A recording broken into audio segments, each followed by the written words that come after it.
Hey guys, I'm just sitting here with the most beautiful woman in the world by my side, Paige Meyer. Hi everybody, I'm Paige and this is my fiance Jackson Troxel. Oh, fiance, she said it. We're engaged, and that's why we're here talking to you guys over video, 21st century, able to tell our story of engagement with you guys. And why did we feel the need to do that? Or why did we even want to do that? A pretty unique story. And we feel like we owed it to our friends and anyone that was wondering how we are just randomly engaged, because I think it probably came as a shock to some people how it happened. And really, the only reason we're here is because God brought us together. And this story is going to be really, that's a central theme in this entire story. It's about God and how He worked in our lives. And I feel so blessed to be sitting here by Paige. And maybe it's best to give a little background on why our story is unique. So, maybe how society does it is a lot of people will just date for 3 years or a couple years, and they really feel like that's the one, that's the love of their life, and they get down on one knee in a moonlit sky with the world smiling down on them, and there's classical jazz music in the background, and their friend with the cameras hiding in the bushes, and then they put that huge studded diamond ring on her finger, and then they're engaged, and then they get it posted on Facebook, and it's official, and that's awesome, and we're happy for those people. But our story's a little bit different, and kind of the way our church does it is what we call faith-based marriage. A brother in our church will start feeling led towards a sister by God, and after a lot of prayer, he'll go talk to one of our elders. And then through that, it's a longer process, but the girl will get a proposal, and then she'll pray about it for a while and see where God's leading her. And eventually she'll give her answer back, and it'll be a yes or a no. Yeah, so frequently asked question, how long have Paige and I been dating? And the truth is we haven't. We weren't dating, and that's kind of mind-boggling to probably so many people out there. But like Paige says, we don't date really. What we do is, if I was as a member of our church, and Paige being a sister in our church, if I have feelings for somebody, which I had feelings for Paige, I took it to the Lord, and really God has directed my path to Paige. And the neat thing is, God totally worked on her side too. And I guess to make it a little more clear, it goes, like she said, through the elder. And he would call her elder, my elder would call her elder, and she would find out that she has a proposal. And she wouldn't even know who the proposal is from. But then she would take it to the Lord and even pray about whether it might be the right time for her even to consider marriage. And then after that point, if she believes that she would get my name. So that's kind of how the process works in our church. We are not advocating that is the way, that is the only way. But the intent of doing it that way is to put God first in one of the biggest, if not the biggest, decisions that you'll make in your life. And it's really neat because I don't want to exalt our church or put our church above any other churches, but the success rate for marriage in our church is well over 95%. And it's crazy to think about that in a society where 50% of marriages end in divorce, because it's a beautiful thing God designed marriage to be. And really, just to have God at the center of it is where we feel like it should start. So how did we go from not dating ever in our lives to getting married and making that leap of what seems completely ludicrous? And I would agree. It does seem completely ludicrous. I can see how so many people would say that. So Paige I honestly can remember the exact place that I met her. I can remember exactly where it was, and it was before my senior year of high school at a Sunday school get-together through our church. And she's from Bluffton, Indiana. I'm from La Crosse, Indiana. She's from the northeast part of the state. I'm from the northwest part of the state. And at this event, our Sunday schools would get together, and I don't know why exactly I remember meeting her, but I just do. And I think it's kind of cool to think about how God was working way back when, and already kind of or He was already bringing us together in subtle ways that are easier to see now in hindsight. But my feelings really started to grow for Paige probably in the last year, and more specifically in the last 6 months while at Purdue, finishing my last semester there. I feel like we've always had a connection, just our personalities and just being around each other, and it's so easy to talk to. She's probably one of the easiest people to talk to ever, but we honestly didn't have a ton of interaction with one another. Maybe when our youth groups would get together for what we call a young group invite, where we would have just different things focused around praising God, worshiping God for a weekend, and she would be there, and I would see her and talk to her briefly, but not a whole lot of in-depth interaction. And I think that's okay, because it also kind of took away some of the emotion out of this whole thing, and hopefully let it be more of a God thing instead of me as a human and my human flesh driving it. But I would say that in the last 6 months that I've really just had the feelings of marriage take over from more of a me respecting Paige, to thinking about her in the context of being my wife. And I feel like God put those feelings there for a reason. And it was actually my roommate in college is Paige's first cousin, and he was literally the only one that really knew about how I had felt about Paige for the longest time. And we would have pillow talk, and kind of just before we'd go to sleep, we'd talk about stuff, personal stuff that we could trust with one another. And a lot of times conversations centered around Paige. And I remember back in the middle of the semester telling him that it seemed so premature to think about Paige as my wife, to think about praying for her seriously, to even take this to God and say, God, this is who I have feelings for. What do you think about this? Is this crazy? And to me it was crazy. It was crazy to think about me graduating college, moving down to Indy, starting a new job, and a huge transition of my life. And then at the same time thinking about asking for Paige through our church for her hand in marriage, and thinking about her situation. And she'll tell you more about that, but she's got 2 years of school left. She was on a full-ride scholarship at IPFW. She's super close with her family, and I felt like I'd be taking her away from her family if I asked her to marry me. And she also loves to travel. All just things that were playing in my head, like, this is what, you're going to change her life so much. And I'm doing this fellowship in Indianapolis called the Orr Fellowship. It's a 2-year commitment. Maybe when that's finished it'll make sense, and when she's done with school, then it makes sense. So going into this whole thing, I had this just all these logical things going on in my head, like, you can't do this because of this. And God's really broken through a lot of barriers and walls in my head to get us to this point. And for instance, I guess it kind of picks up Memorial Day weekend. After feeling these feelings for and having them grow, we went to an invite in Ohio. Paige was there, and I was able to talk to her a little bit, and it was really neat, because I think God used that weekend to kind of show me into her heart a little bit. And God has used a lot of things over the past year and more to show me into her heart. It's not just this beautiful woman that I'm marrying. It's this beautiful woman with an even more beautiful heart. And it's incredible to be able to see that and know that God, Christ, working in her, gives her that beautiful heart. And just a few things that have really been encouraging to me with Paige.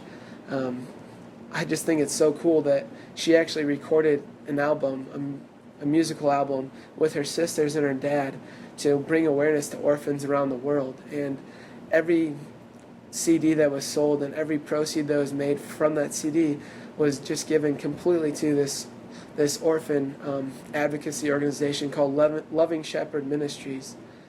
Another thing that was really cool was when she planned for an entire year this event in our church that brought every youth group together in one location at her home church in Bluffton, Indiana, so that our church could get together and just see how we're united in Christ, and not focus on our differences, but rather focus on how we are connected through that, and to get to know each other. It's just super neat that she would care enough about our church to want to do that, and she had help, but still, that event meant so much to her. And then fast forward back to Memorial Day weekend, I'm talking with her at this invite, and finally we had the chance to like catch up, and we really just didn't have a lot of time. We weren't just having personal conversations a lot of times at invites, but at this one we had just started talking for a couple minutes, and this guy came in and he just butted in, and it was really awkward socially. I mean, come on, man. I was just finally getting a chance to talk to her, and here just butts right in, and it's like, hey, come on. Okay, fine. We introduce ourselves, and we kind of include him in our conversation. And in the back of my mind, I'm thinking, man, I'm just kind of going to ignore this kid until he leaves so I can talk to Paige again and actually catch up on her life and see what's been going on for her. And instead, Paige includes this guy in our conversation and directs the conversation to him.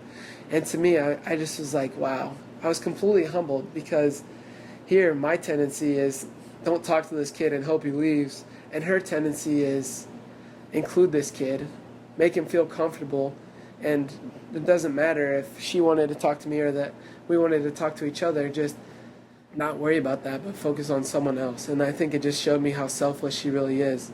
And that weekend I had the opportunity to stay the night with a guy that I just had some amazing conversations with.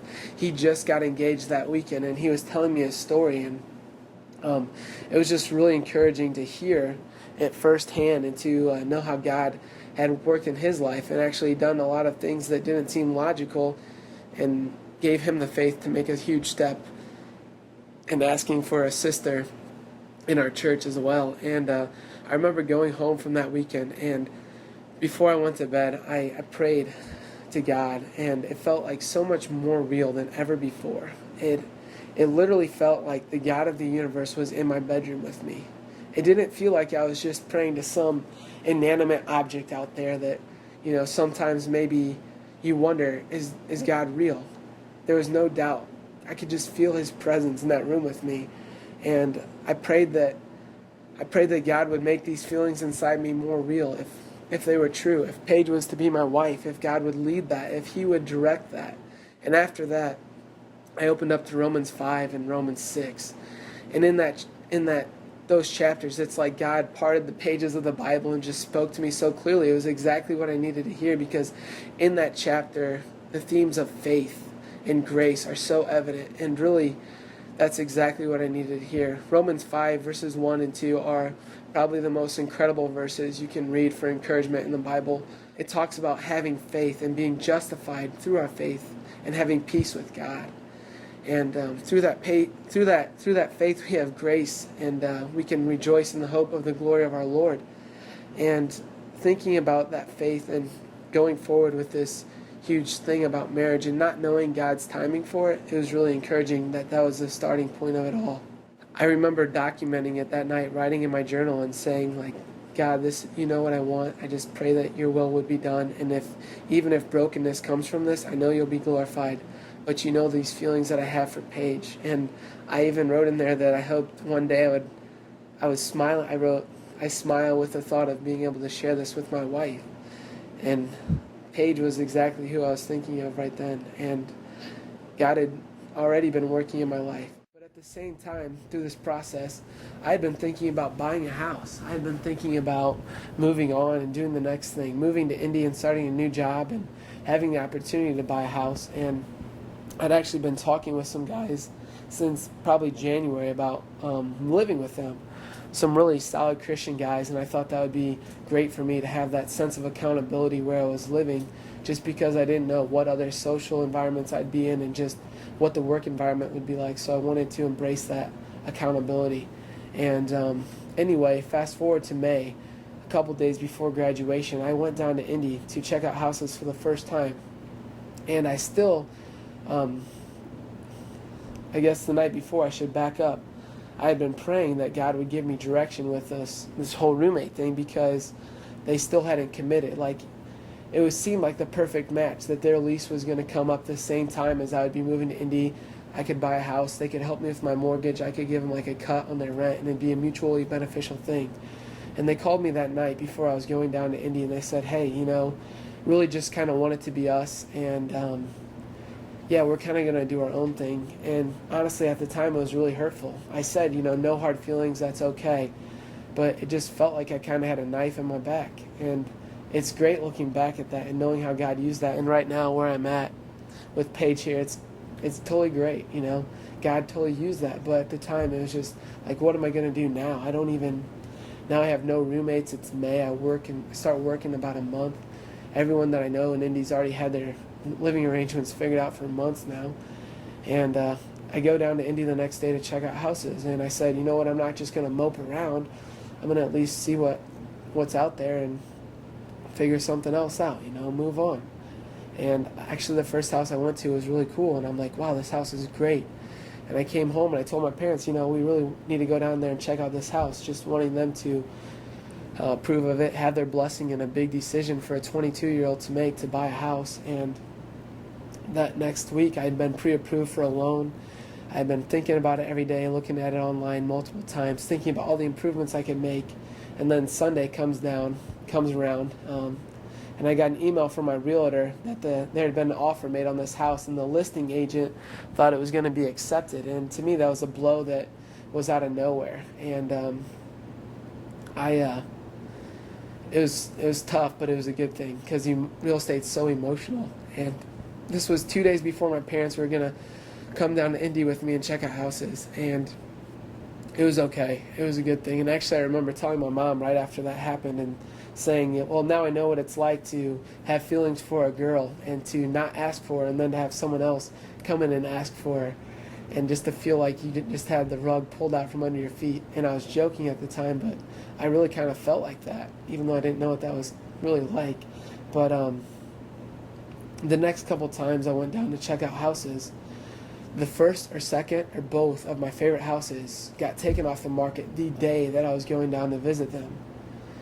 And it was just like, what's going on here? Like, I don't know, it just didn't seem like it was falling into place. And the fourth time I went down to check out houses, I saw this house that was super great. I was like, man, it's going to be easy to get people to live here. This is a nice house, and it's in my price range and close to the Broad Ripple area, which is a popular area in Indy. And thinking that, need to get my parents down here again so they can check it out. And anyway, I go down and we scheduled a visit with my realtor where my parents could come down for this visit. And this would have been the fifth time that I was checking out houses. And in the meanwhile, to give this some context, we're talking about mid-June here. So May 27th, I committed it all to God and said, God, you take control. You direct this. If it's meant to be that Paige and I are together, you lead this. That was Memorial Day, Monday night. And then in between that, my feelings just had been growing so much. I had been thinking about marriage just so much more. And God had used different things along the way, but they didn't really make sense. Still in the back of my mind, I was thinking about how maybe in 2 years this would make sense, but not now. There was a weekend I went to Minnesota for a wedding, and I had a lot of time to think as I road tripped up there all by myself, and just thinking about my situation. And this was at the beginning of July, and the day before the wedding, I had a dream, actually. And in my dream, I dreamed about Paige. And I was in a conversation circle facing two people. And in my dream, they asked me who I was going to marry. And when they asked that, in between their heads, Paige just emerges and starts walking towards me. And right after they asked that, and it's funny because it's just like, how does that happen? And at the same time, what does that even mean? And at the time, I kind of dismissed it. That's a good dream. Get a dream about Paige. That's great. But just, I'm not going to ask from the person I'm going to marry. I'm not going to send a proposal through with just that. It's like, God, I need a little bit more than that, but I do appreciate that. And then Father's Day weekend came along. I actually was at a wedding in Francisville, which is where another one of our churches is at. And I remember hearing from that sermon in the morning about the sin of omission. And that really stuck with me, thinking about how just by not doing something we feel like we should do, how that can be considered sin. And that was a thought that really kind of resonated with me for the first time. But immediately my thoughts went to the verse in the Bible. It's James 4:17, where it talks about the verses, for a man to know good and to do it not, for him it is sin. And that was kind of convicting to me. It was like, God, if if I am feeling led to ask for Paige, could it be sin in my life? And I also kind of dismissed that. Later on that afternoon, I had the chance to really visit with Paige in an awesome way for probably the most legitimate visit that we've had ever. We were at a wedding reception just sitting in the area, and one of our ministers from our church grabs my arm and said, "Hey, Jackson, we need to catch up. We haven't caught up for a while now. There's an empty seat. Why don't you just sit down?" And conveniently enough, on the other side of that empty seat was this girl named Paige Meyer. And just kind of in our church, how it works is you're not really all that forward. Like, yeah, you interact with the sisters in our church. You build relationships with them. But predominantly that's done through group settings and through young group invites. It's not like you're pursuing them or singling them out and going and visiting with them. So it was just neat because I don't think I would have had the guts to just go up and sit down and be like, "Oh, hey, Paige, how are you doing?" And it was like God just provided that opportunity. And I didn't talk to Paige the whole time. There are other girls and guys sitting at that table too, but we did have a real conversation. And actually I left that weekend, that day, and I drove home, and I felt like I knew that Paige Meyer was the person that God was telling me to pursue, that she was the girl that God had told me that I was supposed to marry. But still, the timing didn't make sense. So fast forward to 3 days later, a Wednesday. It's June 19th, going down to Indianapolis, and my parents are following me in a car because I'm going to be staying in Indy and they're going to be going back to La Crosse afterwards. But we're going to check out this house that I really want them to check out. And in the meanwhile, just having all these thoughts rattling upstairs in my head and thinking like I have the weight of the world on my shoulders, and thinking about buying a house. And I've done my due diligence. I've done everything with the banking. I've got pre-approved. I've thought about it from an investment standpoint of how much I'm going to bring in, and if I have this many renters, and if I charge this much, or even if in the worst case scenario, if it makes sense. And at the same time thinking about marriage and buying a house, and it completely just took away all validation that I had for wanting to buy a house. Just that was a huge unknown, and just didn't feel at peace about the home buying decision at all. I ended up calling one of my buddies that had since found out that I had feelings for Paige, and I just told him that, man, I feel like I don't know where to go with this, and feel like I need to make a decision with this home, because I told my realtor, this is the last run through. We were going to go check out all the houses that I still thought had potential. Anyway, he just told me, go to Indy, let it flush itself out, pray about it, and see if you have any direction that just shows forth. And right after that, I was just seeking some encouragement. So I opened up my Bible app on my phone, and on the very first 3 verses on there that I had it play to me, and Proverbs 16 was there, and the first 3 verses were pretty encouraging, because it says, "The desires of the heart belong to man, but the answer of the tongue comes from the Lord. Every way of man is pure in his own eyes, but the Lord weighs the spirit. Commit your work to the Lord, and your steps will be established. Your plans will be established." And that was kind of where I wanted this to be. I wanted it not to be my own emotions, my own everything within myself driving this huge decision. I wanted God to take it. I wanted to commit it to God. And I felt like I had, but I wanted Him to direct my steps. And then a couple hours later, my parents and I are checking out this house that was the reason why we came to visit Indianapolis. And they're inside looking around with my realtor. And I was looking around the back side of the house and just looking at the siding and some different things that I hadn't seen the first time when I visited the house. And I walk up through this glass screened-in porch, and they had a sliding door, and it was closed. I walked through, and then there's another door that was leading into the living room. And my parents had just gone through there minutes before, but the door is basically completely shut except for just a little inch. And there was a reason that door was shut, because God spoke to me through that door in the most personal way that I've ever felt. And it sounds silly, but I'd been seeking direction and not knowing what was going on, and just feeling like there was so many huge decisions in my life and not knowing where to go with any of them. And I look up, and on this door, this metal knocker that you use to knock on doors, and on this door knocker is etched in the metal Meyer, Paige's last name. And it was incredible. And my reaction was I took a step back. And I laughed. I just, like, God, holy cow, you know me. You know where I'm at. You know exactly where I'm at. The crazy thing is that the people that were selling the house, their last name isn't Meyer. It was something completely different. It was on the seller's disclosure sheet. It was listed as Benin, and I don't even know where Meyer comes into play. And that house has since been sold, and I feel like I have the real prize right here. But that was kind of what God used. He threw that brick at me and got my attention. And then after that, just like signs kept pouring in. And the next day I was going to a retreat for the Orr Fellowship, and I was riding with some other people in the car, and one of the guys was from Bloomington in my group, and this girl was like, "Oh, you're from Bloomington? Do you know a girl by the name Allison Meyer?" And I was just like, that's Paige's middle name and her last name. And now it's just like everything's starting to pop out more. And the next day we're doing a scavenger hunt in Indy, and it was a hectic day. We were going all over the city, and I glance up and look out the window, and there's this nameless accounting firm called BKD, and immediately I'm reminded of Paige, because in Fort Wayne that was the name of her accounting firm that she was working at.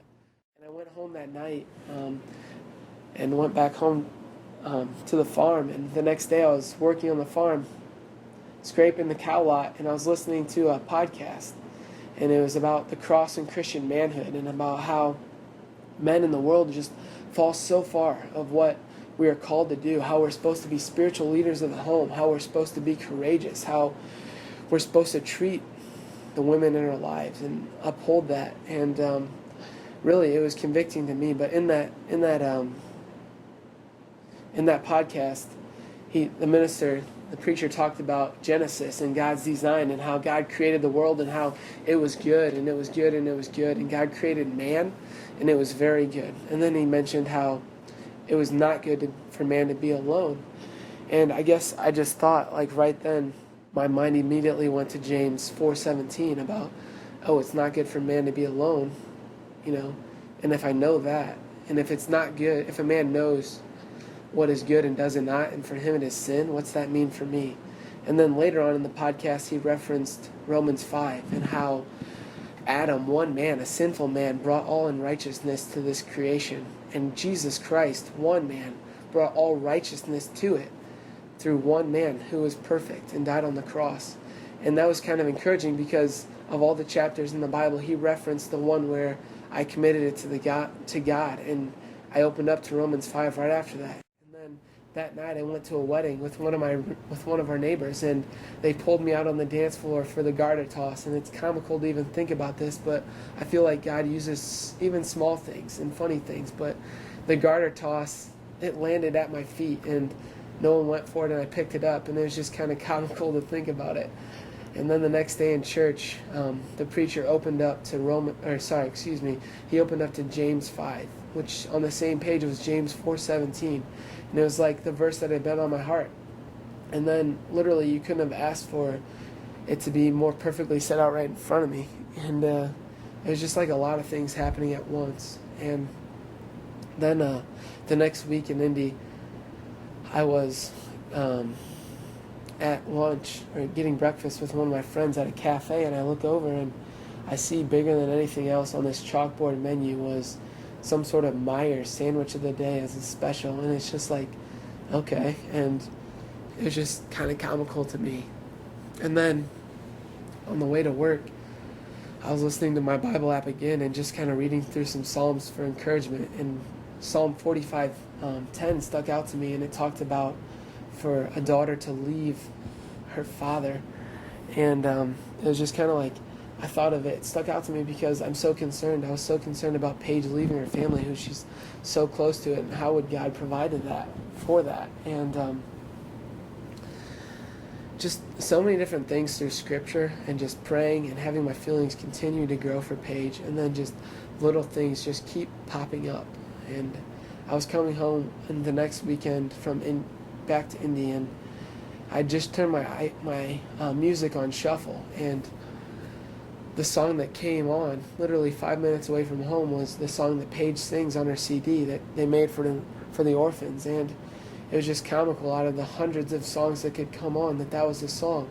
And I got to my home, and I took out my stuff, and was taking it into the house, and I went to wash my hands, and I look at this bottle of soap that I'm using, and on this bottle of soap, for the first time I looked at it, and it was Mrs. Meyer's dish soap. And it was comical to me. Like, didn't even know that existed, but of course it would be Mrs. Meyer's dish soap. Why wouldn't it be? Just God, another sign, putting it right there in front of me. A couple days later, I was actually just reading this little Gideon's Bible that was on my bathroom, and it had been with me in Brookings, South Dakota the year before. And I hadn't used it. When I moved back from Brookings for my internship, it had gotten a box and stayed in a box at Purdue, and somehow it had made its way to Indy. And anyway, there was a bookmarker in this, just a little business card, and exactly where that was placed was Romans 5.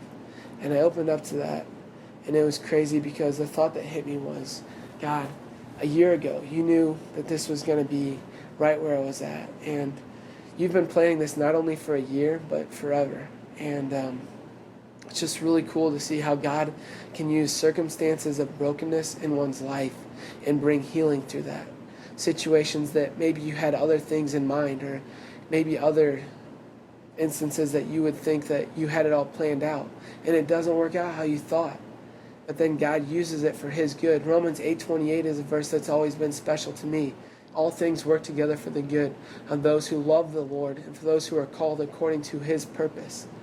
And to me, that verse says, everything's not just going to work out perfectly how you want it and for your good, but if you love the Lord, it's going to work out for His good. And ultimately, God's good is our good, because He knows so much more than we do. He knows so much more to break down our own logical tendencies and to think about, I can't get married right now, I have to wait for 2 years. And He knows so much more to think about what's really good for us and His plan for our life. And it's been really neat to kind of experience that firsthand with this whole process with Paige. And I guess throughout this whole time of just sign after sign, I felt like God was leading me to Paige, and it was really where my heart was at. And I ended up going up to visit with one of my friends.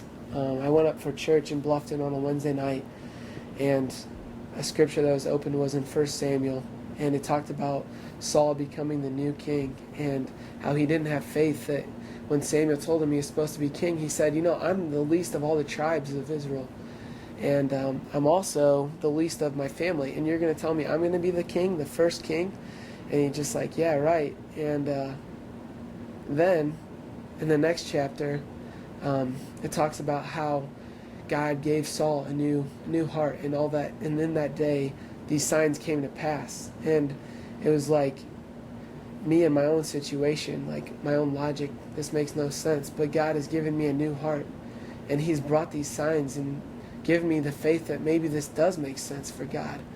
And the next day, July 4th, I called my elder, and I told him my story. I told him my testimony and just shared with him everything that had been on my heart, and shared how just continually just been praying about this so much, a big decision in my life, the biggest decision, and still how I felt the peace about it, to make this step of faith, this leap of faith really, that I could ask for Paige and for her to be my wife, to never have dated her before in my life, to know that God would be there for us in our marriage, and just to even ask for her, but not knowing whether she would say yes, to not know whether she would even be accepting proposals at that time.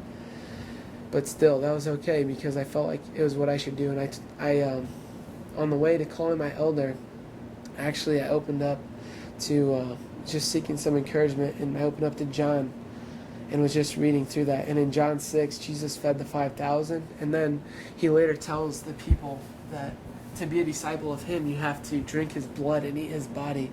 And they think He's ludicrous. They think He's so crazy, and there's no way that He can be the Christ. So before calling my elder and even telling him about everything that's going on in my heart, I was, like I said, seeking encouragement. In John 7, Jesus, He's defending Himself. He says in verse 17, if anyone's will is to do God's will, he will know whether the teaching is from God or whether I am speaking on my own authority.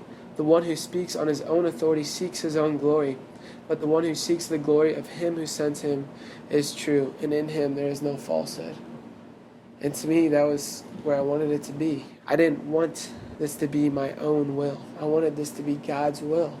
I wanted to go into this marriage feeling like God had led it. And I didn't want it to be for my own glory, because I had believed, and I still believe, and I know that the purpose of a marriage is not for one's own glory. It's not to have a beautiful bride. It's not to fulfill your dreams. It's not to just have a happy ever after. It's to bring God more glory. And whatever that looks like for God, that's what it's about.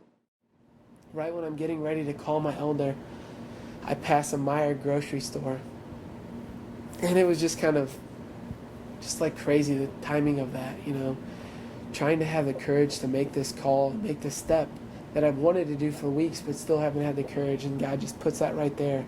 And I called my elder and I talked to him, and really, I didn't know how that was going to go. And I told him my story, and he said, Jackson, I feel completely comfortable submitting this proposal and submitting it to her elder where she would get the proposal. And that was encouraging. And he just said, I want the go-ahead from you. And I told him, I feel like if I didn't do this, God had shown me so much that if I didn't make this step of faith, that I would just be shutting the door in God's face and saying, God, I know you showed me a lot, but still, the logical nature of everything just doesn't make sense right now.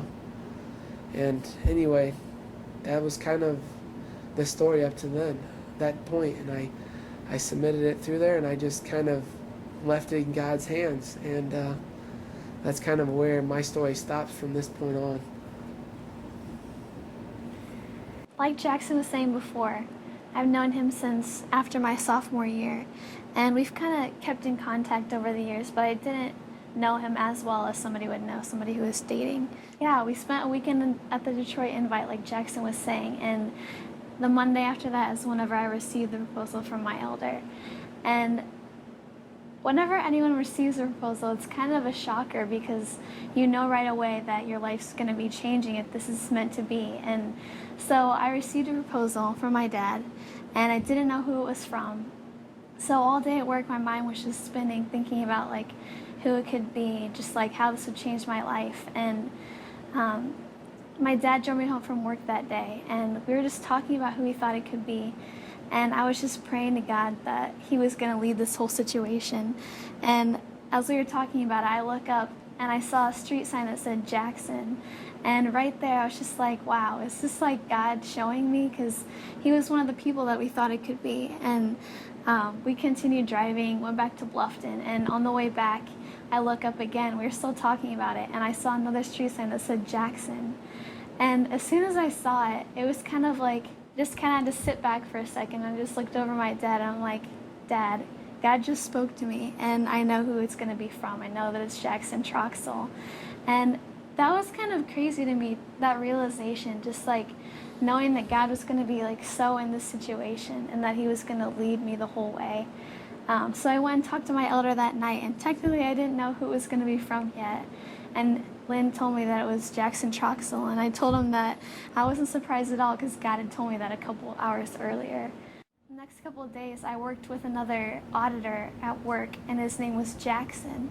And there were also some other people that popped up in my life named Jackson all of a sudden. It seemed kind of random to me.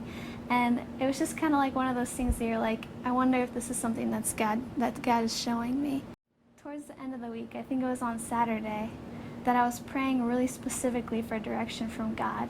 And I was looking at my Bible, and I was just kind of emotional, thinking like, I don't know, Jackson's somebody that I really like and respect, but there's also other people that I respect, and like, is he the one that God wants me to be with forever? And that's just kind of a huge decision to be faced with. So I looked down at my prayer list. I was thinking like, maybe I should pray for some other people right now. And I looked at my first prayer list. It was about a year old, and the first name on the list was Jackson Troxel.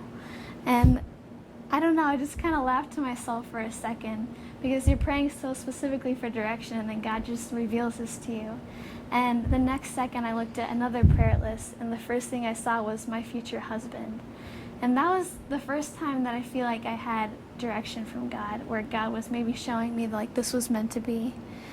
From there, I just continued to pray that God would reveal more signs to me, because I didn't want to go off just one thing, because I know this is like a decision for life, and that if this would be a yes, I'd be with Jackson forever. So one night I was praying really specifically that God would show me a passage about marriage in the Bible if this was meant to be a yes. And I opened up my Bible and I read the chapter, and it wasn't about marriage. And I was kind of surprised at first, because I was thinking that God was leading me towards him. And I flipped again, and it wasn't about marriage. And on the third time I flipped open to Romans 7 and I read about marriage. And verse 2 starts out, "For example, by law, or a married woman is bound by law to her husband." And it was kind of neat, but it was kind of like, God, is this you, or is this just me reading into something? Like, you showed me this on the third time, and I know that you'd have the power to make this really clear to me. So I was a little bit confused. On Sunday, we ended up heading out to La Crosse Church, because there were baptisms that weekend. One of my good friends was getting baptized. And while we were there, Jackson was there too, and my dad came with me. And during that day it was like a big turning point for me, because God started like moving in my heart and growing my feelings for Jackson. I just remember like looking over at him and realizing how much he loved people and how much people loved him and his personality. And I don't know, that was really special for me. And I remember we made eye contact like 2 different times, and just seeing like whenever he looked at me, just how much he cared for me. That next week, we were up at the lakes at our lake condo, and we ended up playing volleyball with another Jackson. And that was just one more thing that I was thinking, wow, Jackson's in my life again. And so I took that as another little sign. So the week that we were up at the lakes, me and Dad were just in a lot of communications about the whole process, and like wanting this to be led by God. And I don't know, I respect my dad a lot and his opinion, so his advice meant a lot to me. And as we were talking, we both kind of like realized that there were things we wanted on our hearts that we wanted to ask Jackson. And so we've been talking about it all week, and then finally got to the point where I asked my dad, I was like, can you go ahead and text Jackson and see if you two could get together and talk about these things that we've been discussing? And he didn't get around to it for a little while. It was probably like 15 or 20 minutes. And I just remember like the whole time feeling like anxious, like just wanting to know what Jackson was going to say in response to the text. And finally, Dad sent the text like 15 minutes later. And little did we know, like Jackson was at the other end of it. And he had been feeling like he wanted to text us, because he had things on his heart that he wanted to talk to my dad about. And it was around the same, like within minutes of the time whenever I asked my dad to text me. And whenever we realized that later, it was kind of interesting, because we just knew like it was God, like totally in that whole situation. So whenever Dad texted him, Jackson decided to come up to the lakes and hang out with a friend. And my dad and Jackson ended up getting together on Sunday night, just to discuss those things we were talking about and some of the things on his heart. So while they were talking, I was back at the condo, and I was just reading and praying pretty much the whole time, and just praying for direction, asking that God would make his will clear to me. And I remember reading, and I was reading through Romans, and I got to Romans 7, and it had a couple of verses about marriage. And after that, it was in Romans 7, I stopped reading and I switched to our daily Bible. And one of the 3 passages for that day, July 21st, was Romans 7. And at that point, I didn't realize that what I read a couple of days before was Romans 7 also. So I went back, and whenever I realized it, that those were the same verses, I just got teary-eyed, because I realized that God had allowed me to open up to this passage 3 times after praying that I would read something about marriage. And that was kind of the point whenever I started realizing, like, wow, God is telling me this is going to be a yes. And he knew from the beginning when this Bible was made that July 21st would have Romans 7, and that's what Paige was going to read. And that's just something that's so crazy to me, like how he planned stuff out so far in advance. So that night, I decided I'm going to call my elder tomorrow. And it didn't actually end up happening for a couple of days. But God just kept confirming over and over. The next day, we went to a Tin Caps game, and I was still praying, and my parents were still praying. We were just about to a yes. And on the way down to Fort Wayne, I was praying that God would give me a last confirmation.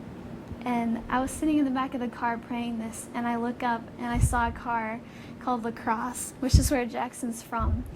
And I just kind of laughed to myself, and I looked over the next second, and I saw a sign that said Indianapolis, which is where he's living now.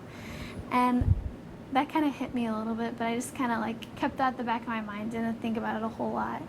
And we got to the game, and I'd been praying all day that God would show me something with Jackson, that, I don't know, there'd be a player called Jackson, or like a sign that would say Jackson, or just something that would be so obvious to me as a last confirmation. And for the first half hour, I wasn't getting any direction from God. And I just really remember myself sitting there and praying and like kind of pleading with God on my head, saying, God, I feel like you're leading me this way, and you've grown my feelings so much and shown me all these signs. And if I don't get this last confirmation, I'm going to be confused again. And after I prayed that, it was like within seconds to like a minute or two that I look over, and my dad had a text from Jackson sitting on his phone. And he said later that he just kind of felt like God was leading him to text that. And he wasn't sure if he should send it, but he ended up sending it anyway. And then I was on the other end, and it was God who like moved him to send that for me. And that was a really exciting moment, because it was just like, and really humbling, because God just proved himself so many times, and that was just the last time for him to prove himself to me. Then I think the next day was a little bit rough, and Satan was kind of getting me down and just kind of making me doubt whether this was right or not. Like, this is such a huge decision. Like, is this really God, or is it just of you? And a really emotional day, but as soon as I was sitting in my room just like praying and really emotional. My mom walked out of the room from talking to me, and as soon as she walked out, she heard on the TV Jackson, and they were interviewing a person named Jackson. And then within the hour, we heard Jackson on the TV again, and it was just like Dad leaned over to me and he said, Paige, God's just giving you sign after sign. And I just kind of like smiled to myself, just like how real God is, that he could say Jackson so many times to me and just prove it out. So we decided, okay, we're finally going to call in tomorrow. And before that happened, I got a call at 11:30 from Jackson, and we hadn't been communicating through our phones at all, and he just felt like he should call me. And yeah, basically, I'd wanted to talk to her because I felt like this was a huge decision, so many unknowns, and I felt like we were capable, we were mature enough, and that we could have a conversation and discuss that. But at the same time, I didn't want to like manipulate the situation and try to invade her space and make her think one way or the other. But it was kind of crazy because I felt like God spoke to me so clearly through even making that phone call, because I felt like that was kind of bold of me to do in a way, just because I took it in my own hands a little bit. But I was going for a run, and just prior to leaving to go on that run, I had stepped into the place where I'm living, and this girl, she was asking me about how my life was going, and I said, good.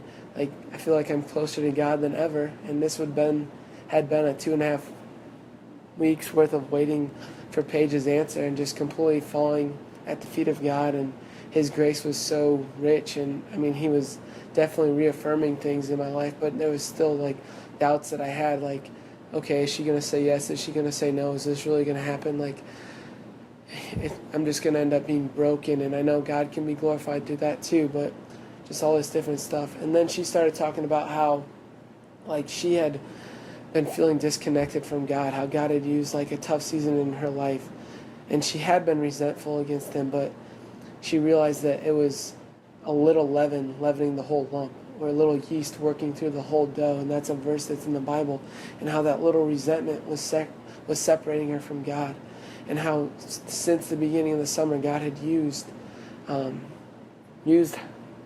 just different experiences to show her how to love people and to serve others. And so here I am going on this run, and in Galatians 5 I hear this verse come through my headphones about a little leaven leavening the whole lump, and I'm like, oh my goodness, like, I had no idea where that verse even was, and then God puts it right there in front of me in verse 9 of chapter 5. And then in verse 6 it says this: for in Christ Jesus neither circumcision nor uncircumcision has any value. The only thing that counts is faith expressing itself through love. And that's exactly where I wanted it to be. Like, God had given me this faith to ask for Paige, and I felt like my love for her was selfless, and that my motives in calling her, doing something just like calling her, wouldn't be to manipulate the situation, but it would be just to discuss and share my heart with how God had worked in it. It was crazy because the person that even brought up that verse minutes before and talking about how God had shown her how to love through service and serving others, the context around this verse in Galatians 5 is exactly that. Because in verse 14 it says this, "For the entire law is fulfilled in keeping this one command, love your neighbor as yourself," which is exactly what it's about. And then verse 16 it says, "So I say, walk by the Spirit, and you will not gratify the desires of the flesh."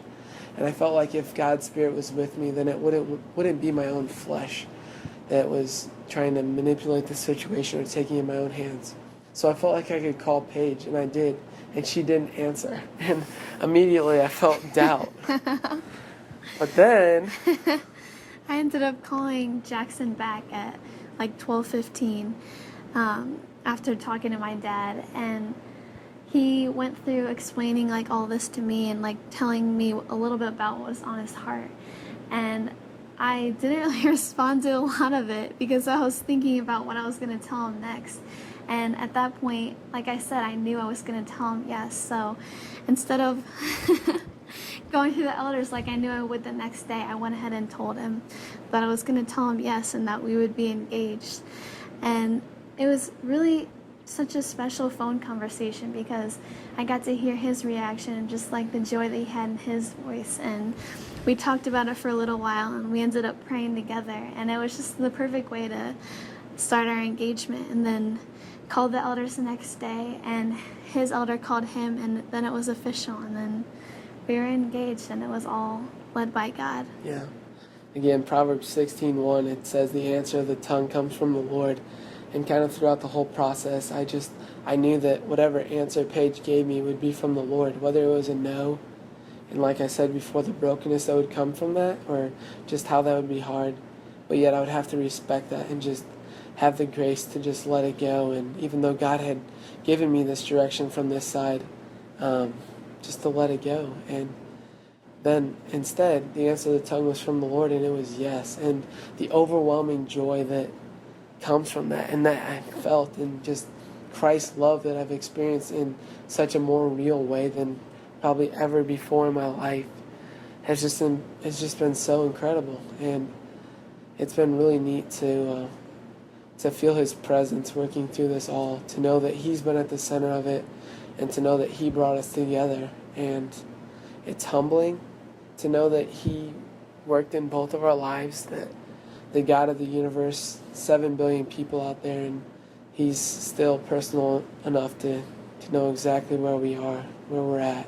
And just the spirit of thankfulness to know that he's given me such an amazing blessing, such an incredible blessing, and then the responsibility that comes through that to be the leader that I need to be for Paige, and to be grounded in the Word, and to build our marriage on Christ, and to glorify him more. And really that's where this is at, and where we want this to be. So it's kind of a neat experience, and that's why we wanted to share it with you. If I could tell all my friends and family like one thing about this whole process, I would say that don't doubt how clearly God can speak to you. It depends on the faith that you have. If you have the faith that God will move mountains, then he will. And like that's totally what he did in our lives. And even though at the beginning of the process I might have doubted, like, God, I have no idea how you're going to figure this out for me, or how you're going to explain to me what your will is, he just made it so incredibly clear. And that definitely grew my faith, and I don't know, it was a really special experience for me. The most valuable thing that I got from this experience is just being able to know that God is in control. And that's not always an easy thing, to just sit back and let him take control. Maybe some people have heard the saying, let go and let God. And that was kind of tough, to not know the outcome of this situation and to wait for Paige's answer. And at the same time, it was the most valuable experience because it taught me to just be surrendered to God and to seek out what He has for me and just to trust Him. And I feel like that's something that will stay with me forever, and we can look back on this, and no matter what, we can know that God brought us together.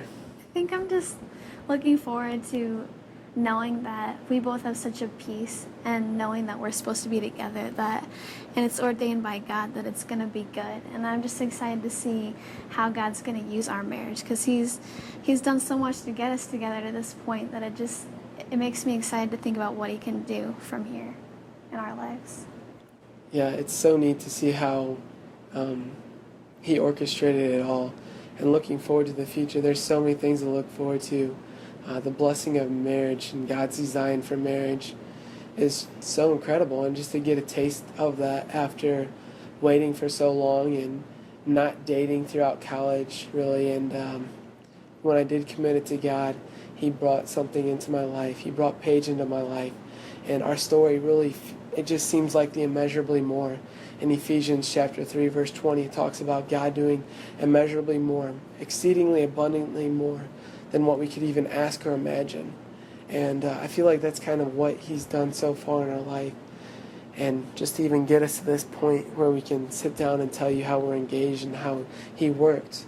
But to think about what God has in store for us, and to think about how we can just show love, show Christ's love to others, and be a team for God is incredible. And that's really exciting to know that I know who my best friend is. I know who is going to be helping me along the way every day, and that we're a team. God's put us together, and it's so much joy. I've never felt so much joy in my life, and it's really encouraging. So this joy and this love, I feel like it's only going to keep growing.